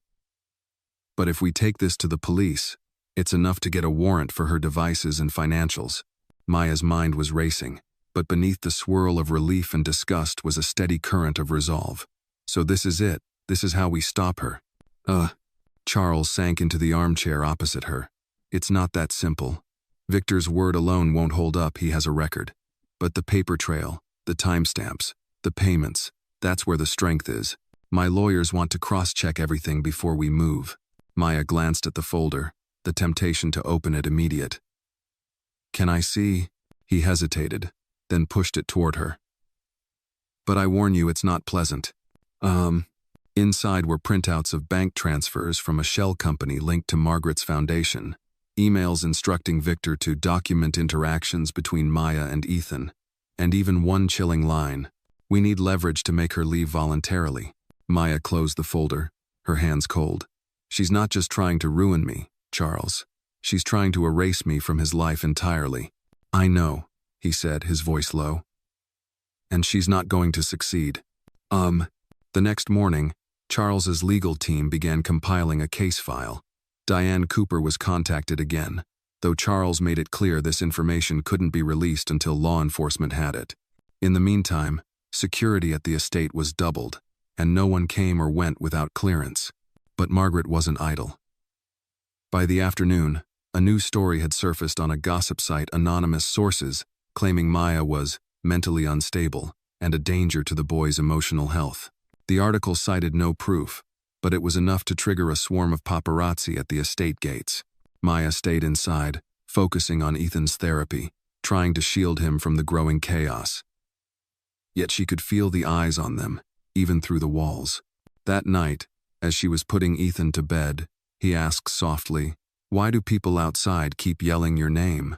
She brushed his hair back gently. "Because they don't know the truth yet, sweet boy. But they will." Later, in the kitchen, Charles found her staring out the window at the distant flash of cameras. "Tomorrow," he said, "we hand the file over to the police. I want this done before she can twist it any further." "Do you think she'll find out?" Maya asked. "She'll know something's coming," he admitted. "But by then, it'll be too late." Neither of them slept much. Charles was up before dawn, making calls, arranging a meeting with a detective he trusted. Maya kept herself busy with breakfast for Ethan, her nerves humming like live wires. The meeting was set for 10 a.m. Charles left with the folder tucked under his arm, flanked by 2 security men. Maya stayed behind, trying to keep Ethan occupied with a painting project in the sunroom. It was just after 11 when her phone buzzed again, another message from the same blocked number. "He won't make it to the station." Maya's blood ran cold. She dialed Charles immediately, but the call went to voicemail. She tried one of the security men, no answer. Her hands shook as she called the estate's head of security. "They left on schedule," he said, his voice tense. "We've had no contact since." Maya's mind raced.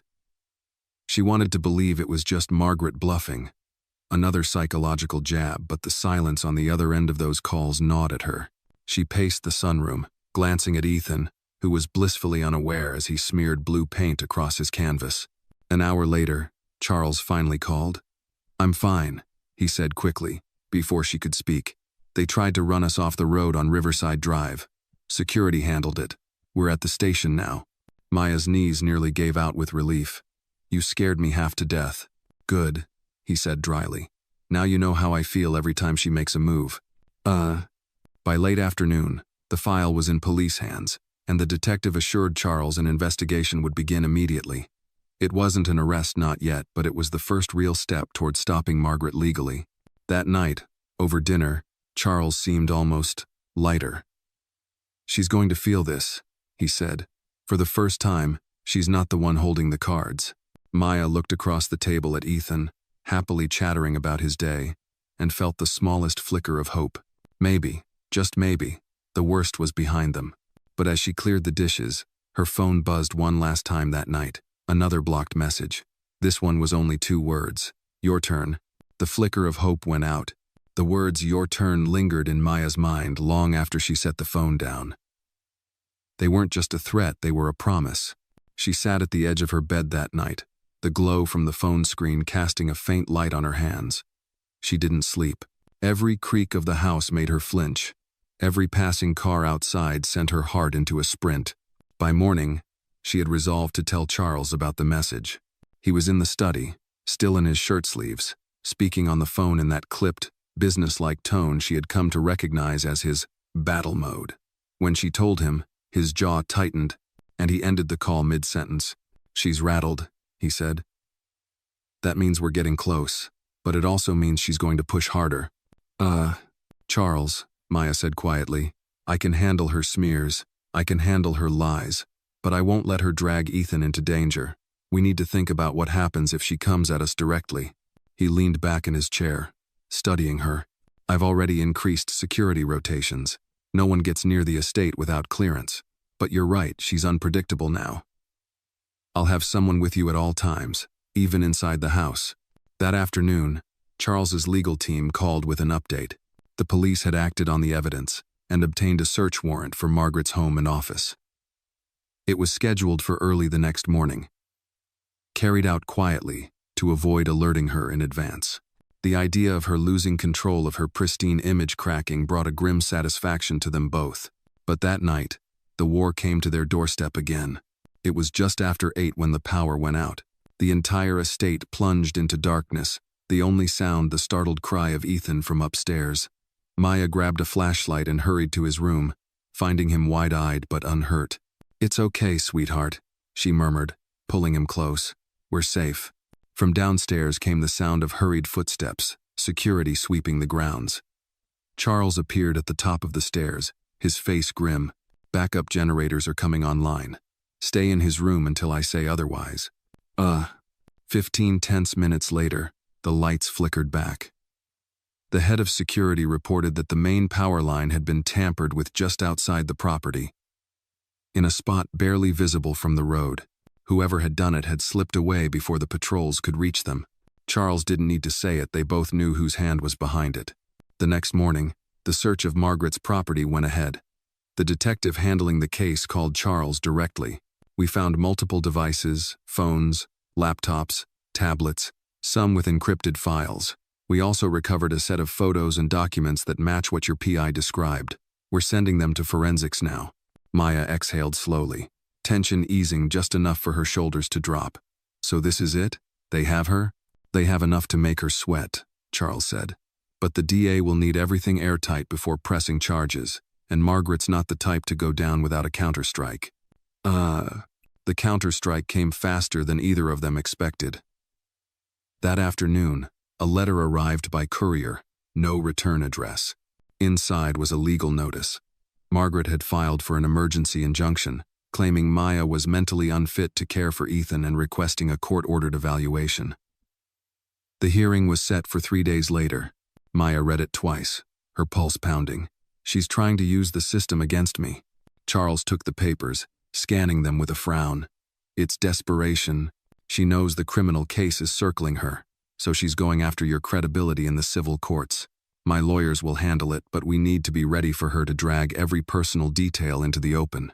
The days leading to the hearing were a blur of preparation. Charles's attorneys met with Maya daily, walking her through possible lines of questioning, rehearsing calm but firm answers. She felt like every part of her life was under a magnifying glass, her childhood, her work history, even her medical records.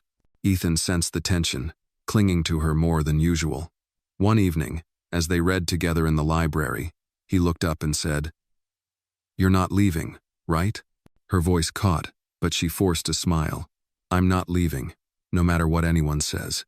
When the day of the hearing arrived, the courtroom was cold, the fluorescent lights harsh.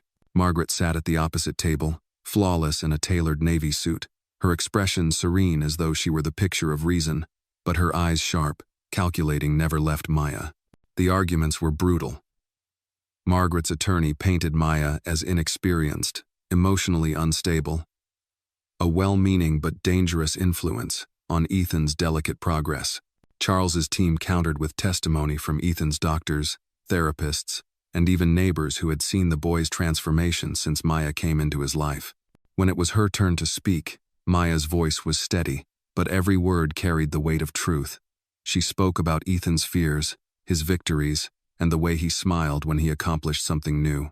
She didn't talk about herself, only about him. In the end, the judge denied Margaret's request for an injunction, citing insufficient evidence and acknowledging Ethan's remarkable improvement under Miss Williams' care. It wasn't a full victory in the larger war, but it was a decisive blow in that battle.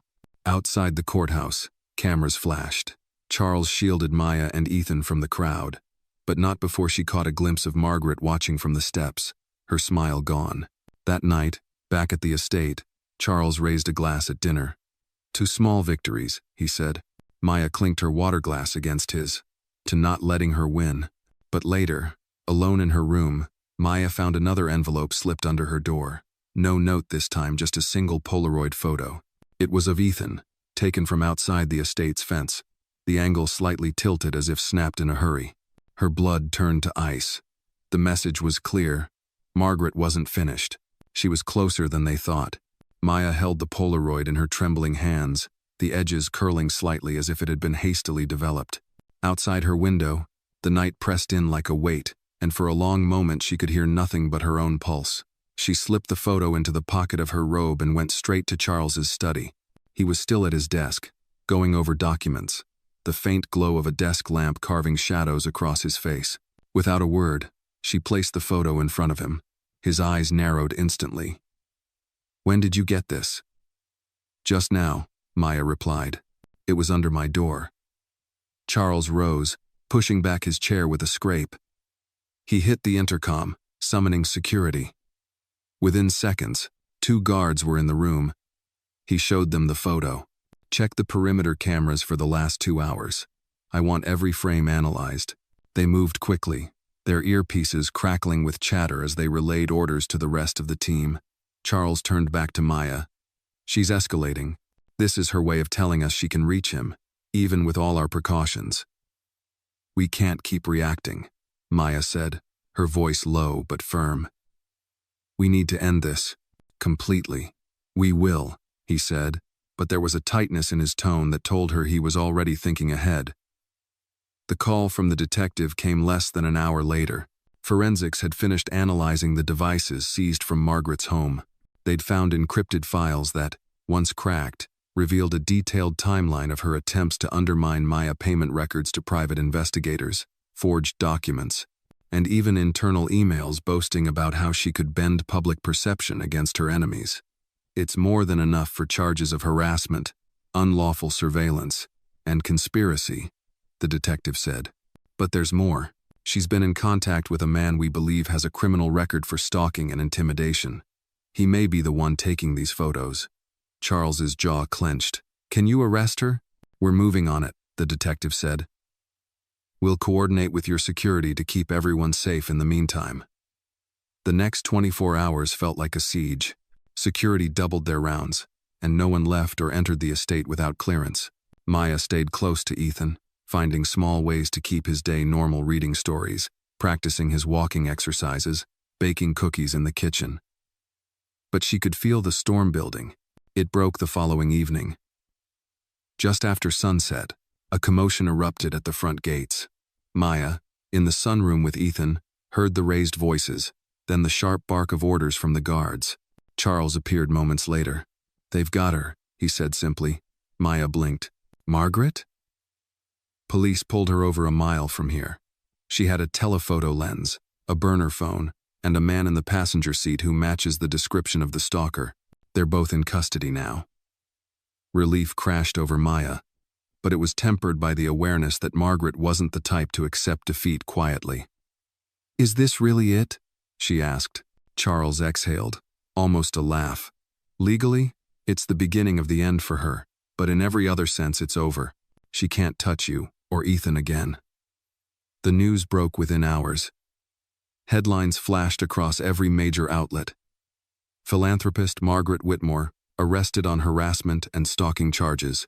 The media that had once hung on her every word now dissected her fall from grace, with talking heads debating how such a respected figure could sink so low. In the days that followed, the estate felt different, lighter, as if the air itself had cleared. Maya noticed it in Ethan first. He laughed more easily, played without glancing toward the windows, and no longer asked questions in a worried whisper. One morning, while they were in the garden, he took a few steps on his own, unprompted. Maya's breath caught as she watched him, the sunlight turning his hair to gold. "You're doing it, Ethan," she said, kneeling to catch him as he grinned. Charles watched from the terrace, a rare smile touching his face. Later that evening, over dinner, he raised a glass of wine. "To the end of a fight we should never have had to wage," he said. Maya clinked her glass softly. "And to Ethan, for showing us what really matters." Charles met her eyes. "And to you, for not giving up, even when I gave you every reason to." The trial against Margaret began months later. Maya testified calmly, her voice steady as she recounted the months of intimidation, the lies, and the final threats. The jury didn't take long to deliberate. Margaret was found guilty on all counts, sentenced to house arrest, and barred from contacting Ethan or anyone in the Whitmore household. On the steps of the courthouse, reporters crowded around. Charles stood beside Maya, his hand resting lightly on her shoulder.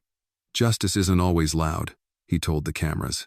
"Sometimes it's as simple as protecting the people who matter." That night, back at the estate, Ethan ran to Maya in the living room, clutching a crayon drawing. It showed the three of them, Ethan in the middle, Maya holding one hand, Charles the other. Above them, in uneven letters, were the words, "We're safe now." Maya framed it and hung it in the hallway where everyone would see it. It was a reminder of everything they had fought for and won. For the first time in what felt like forever, she went to bed without listening for footsteps in the dark. And when she dreamed, it was of Ethan running freely through the garden, the sun on his face, and no shadows at his back. The lesson from this story is both timeless and urgent. Prejudice blinds, but compassion opens the eyes. Charles's initial contempt for Maya was born from deep-seated bias, the belief that worth is defined by status, wealth, and education. It took a moment of undeniable truth and the courage of someone he underestimated to shatter that illusion. Through Maya's quiet strength, we see that dignity is not granted by titles, and skill is not owned by the privileged. It is found in dedication, patience, and the belief in another person's potential when no one else will. The fight against injustice is not always waged in grand courts or public arenas. Sometimes it is fought in living rooms, gardens, and whispered encouragements to a child taking one more step. The story reminds us that protecting the vulnerable is not an act of charity, it is a responsibility. And when we confront cruelty with perseverance, when we stand our ground despite humiliation, we not only change one life, we change the hearts of those who once could not see. In the end, true justice is not just about winning a case. It is about breaking the chains of ignorance and leaving behind a legacy of respect, equality, and hope.